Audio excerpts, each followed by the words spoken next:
भारत की आध्यात्मिक राजधानी कहे जाने वाली वाराणसी की यात्रा के बिना आपकी भारत यात्रा अधूरी है।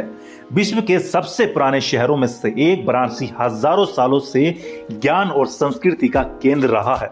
विश्व की दिशा देने का काम किया है इस शहर ने। इसका महत्व आप इस तरह समझ सकते हैं कि आयुर्वेद की खोज यहीं हुई। एनी बेसेंट ने अपनी थियोसॉफिकल सोसाइटी का केंद्र इसे रखा। पंडित मदन मोहन मालवीय ने बनारस हिंदू विश्वविद्यालय की स्थापना यहाँ की। प्लास्टिक सर्जरी की खोज यहाँ पर की गई। हजारों आध्यात्मिक रचनाओं का केंद्र रहा ये शहर। यहाँ आते ही आपको इतना दिव्य माहौल महसूस होगा जिसे आप कभी भुला ना सकेंगे। तो आइए जानते हैं कि वाराणसी की 2 दिन की यात्रा का प्लान कैसे करें, कम से कम लागत और आप क्या क्या कर सकते हैं वहां। क्या आप सबसे पहले बात कर लेते हैं कि वाराणसी कैसे पहुंचे। दिल्ली से वाराणसी जाने के लिए यूं तो बस, ट्रेन और हवाई तीनों सुविधा है, पर आप कम लागत में वहां जाना चाहते हैं तो सबसे बेहतरीन जो माध्यम है वो ट्रेन का है। दिल्ली से वाराणसी कई ट्रेनें जाती हैं, पर मेरी सलाह रहेगी कि आप आनंद विहार टर्मिनल से शाम 4:30 पर खुलने वाली सद्भावना एक्सप्रेस लें, जो कि वाराणसी आपको अगली सुबह 9 बजे तक पहुंचा देगी। यह ट्रेन लेने से आपको पास शहर घूमने के लिए भरपूर समय रहेगा।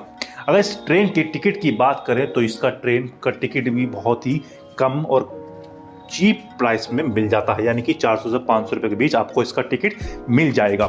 अब बात कर लेते हैं दोस्तों कहाँ ठहरे। वाराणसी में एक सूरज गेस्ट हाउस है। जी हाँ दोस्तों, ललिता घाट के करीब पड़ने वाला ये होटल सिर्फ 300 रुपए में ठहरने की अच्छी व्यवस्था दे देता है। सबसे अच्छी बात यह है कि ये माँ गंगा के बिल्कुल पास है। तमाम सुविधाओं के भरपूर ये होटल आपके ठहरने के लिए अच्छी जगह है। एडवांस बुकिंग कराने के बाद आप अगले दिन यहीं से अपनी वाराणसी की यात्रा शुरू कर सकते हैं। होटल में चेक इन करने के बाद आप पहले दिन की यात्रा करने के लिए बाहर निकल आए। अपने पहले दिन की यात्रा पर आप सारनाथ बनारस हिंदू विश्वविद्यालय अस्सी घाट के पास नौकायन और शाम की आरती देखेंगे। अब बात कर लेते हैं सबसे पहले सारनाथ की। वाराणसी से सारनाथ सिर्फ 10 किलोमीटर की दूरी पर मौजूद है, जहां जाने के लिए आपको बस और ऑटो जैसे वाहन मिल जाएंगे। अगर उसके टिकट की बात करें तो दोस्तों 30 रुपए से 50 रुपए के बीच आपको टिकट मिल जाता है। सारनाथ में आप गौतम बुद्ध डियर पार्क जा सकते हैं, जहां आपको 103 फीट ऊंचा धमेक स्तूप दिखेगा। ये जगह बौद्ध धर्म के लिहाज से बहुत ही ज्यादा इंपॉर्टेंट है, क्योंकि यहीं गौतम बुद्ध ने अपना पहला प्रवचन दिया था। इसके अलावा म्यूजियम, बौद्ध धरोहरों से भरी पूरी ये काफी बेहतरीन जगह है, तो एक बार इस जगह को आप जरूर विजिट करें। अगर दोस्तों इसके टिकट की बात करें तो ये आपको 5 से 10 रुपए का टिकट मिल जाता है, यानी कि इसमें एंट्री टिकट जो होता है। अब बात कर लेते हैं दोस्तों बनारस हिंदू विश्वविद्यालय। वाराणसी आने के बाद अगर आपने बनारस हिंदू विश्वविद्यालय नहीं देखा तो कुछ रह गया है, ये समझिएगा। यह विश्वविद्यालय वाराणसी की पहचान है। पंडित मदन मोहन मालवीय द्वारा स्थापित होने के बाद से इसने एक लंबा सफर देखा है, और कहने की बात नहीं कि अपने अनुभव से इसने देश को अनेक बुद्धिजीवी दिए हैं। तो एक बार इस जगह को जरूर आइएगा। अस्सी घाट पर सुबह की नाव यात्रा। घाट पर बने दुकानों की गलियों से तेजी से उतरते हुए सुबह 5 बजे ही 80 घाट आ जाएं और वापस 50 रुपए की लागत पर नाव से गंगा यात्रा के लिए निकल जाएं। सुबह उगता सूरज, लाल आसमान, चिड़ियों की चहचहाहट, मंदिरों की घंटी और गंगा आरती से आपका दिल खुश हो जाएगा। वाराणसी आने पर सुबह की नाव यात्रा करना बिल्कुल भी ना भूलें।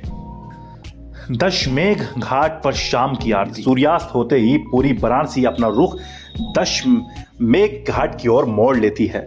ये घाट प्रमुख गंगा घाट है और यहाँ शाम की आरती देखने के लिए दुनिया भर से टूरिस्ट आते हैं। 45 मिनट की ये आरती आपको मंत्रमुग्ध कर देगी और आपकी बस यहीं रह जाने को कहेगी। पहले दिन के लिए इतना ही। गंगा आरती के बाद घाट से होते हुए बाजार दर्शन कर सकते हैं। चाहें तो सैकड़ों छोटे छोटे मंदिरों में भी होकर आ सकते हैं। थोड़ा घूमने के बाद होटल लौट जाएं और आराम करें, क्योंकि दूसरे दिन और अधिक घूमना होगा। अब बात कर लेते हैं दूसरे दिन की। वाराणसी यात्रा का दूसरा दिन सुबह घाट की नाव यात्रा, काशी विश्वनाथ मंदिर, रामनगर का किला देखने के लिए बच जाएं। काशी विश्वनाथ मंदिर। भगवान शिव को समर्पित काशी विश्वनाथ मंदिर वाराणसी का प्रमुख आकर्षण केंद्र है। वेद पुराणों में भी इस मंदिर का कई जगह जिक्र किया गया है और इसकी भव्यता और ऐतिहासिकता हर किसी के आकर्षण का केंद्र है। वाराणसी यात्रा में आपको यहाँ जरूर जाना चाहिए, पर हाँ, पंडों से सावधान। रामनगर का किला। लाल संगमरमर से निर्मित वाराणसी के राजाओं का ये किला वाराणसी के प्रमुख टूरिस्ट लोकेशन में से एक है। अपनी खूबसूरती के लिए मशहूर ये किला सूर्योदय और सूर्यास्त देखने के लिए बेहतरीन जगह है। यहाँ आम लोगों के लिए एक दरबार और हॉल भी बनाया गया है। महाराज के कारों का भी कलेक्शन आपको यहाँ देखने के लिए मिल जाएगा। इसमें एंट्री की जो फीस है, यानी कि एंट्री फीस जो है वो एक बंदे की 20 रुपये है, तो आप यहाँ ज़रूर जाइएगा। अब बात कर लेते हैं कि क्या खाएं। वाराणसी न सिर्फ अपनी संस्कृति और आध्यात्मिक वजहों से मशहूर है, बल्कि खान पान के लिए भी बहुत कुछ है। कुछ ऐसे ही खास व्यंजनों का जिक्र हम यहाँ कर रहे हैं जो कि आपको वाराणसी की गली गली में मिल जाएगी। आपको इन्हें ज़रूर चखना चाहिए। कचौड़ी सब्जी। कचौड़ी सब्जी से ही वाराणसी की सुबह होती है। लाल मिर्च के मसाले और धनिया और अन्य स्वादिष्ट मसालों से तैयार आलू की सब्जी को जब आप बनता देखेंगे तभी आपके मुंह में पानी आ जाएगा। खाने के बाद तो स्वाद का अंदाज़ा शब्दों में बताना नामुमकिन है। राम भंडार, ठटेरी बाजार और कचौड़ी गली की कचौड़ी सब्जी बेहद मशहूर है, तो एक बार इसे ज़रूर ट्राई करें। चूड़ा मटर। वाराणसी का खास पोहा एक बेहतरीन नाश्ता है। घी में तैयार किए गए पोहे को जब किशमिश और काजू के साथ साथ मटर में भूनकर आपके लिए परोसा जाता है तो आप खुद पर काबू नहीं रख सकते। ये व्यंजन वाराणसी में खासा फेमस है, तो एक बार इसे भी ज़रूर ट्राई करें। दही चटनी गोलगप्पे। मीठे गोलगप्पे के नाम से मशहूर इन गोलगप्पों की तस्वीर देखकर ही किसी के मुंह में पानी आ जाए। स्वाद का अंदाज़ा लगा ही सकते हैं। चटनी, दही, अनारदाने, पुदीना के साथ जब आप इन्हें चखते हैं तो और मांगे बिना नहीं रह पाते, तो आप इसे भी ट्राई कर सकते हैं। तो दोस्तों, ये रही थी आपकी वाराणसी की 2 दिन की यात्रा। वाराणसी एक महान शहर है जहाँ आकर चाहें आप किसी भी मजहब के हों, धन्य हो जाते हैं। वाराणसी के कण कण में भक्ति है और जो एक बार यहाँ आया बस यहीं का हो जाता है। वाराणसी में ये समय गुजार कर आप यात्रा के दूसरे दिन शाम 7 बजे वाराणसी जंक्शन में महामना एक्सप्रेस पकड़कर अगली सुबह दिल्ली उतर सकते हैं। पर और रुकने का मन हो तो रुक जाइए, इस शहर ने हजारों साल से सबका स्वागत ही किया है। तो बात कर लेते हैं इस पूरी ट्रिप के बजट के बारे में। अगर दोस्तों एक बंदे की बात करें तो एक बंदा आसानी से इस ट्रिप को ओवरऑल 2500 से लेकर 3500 रुपये में पूरा कंप्लीट कर लेगा।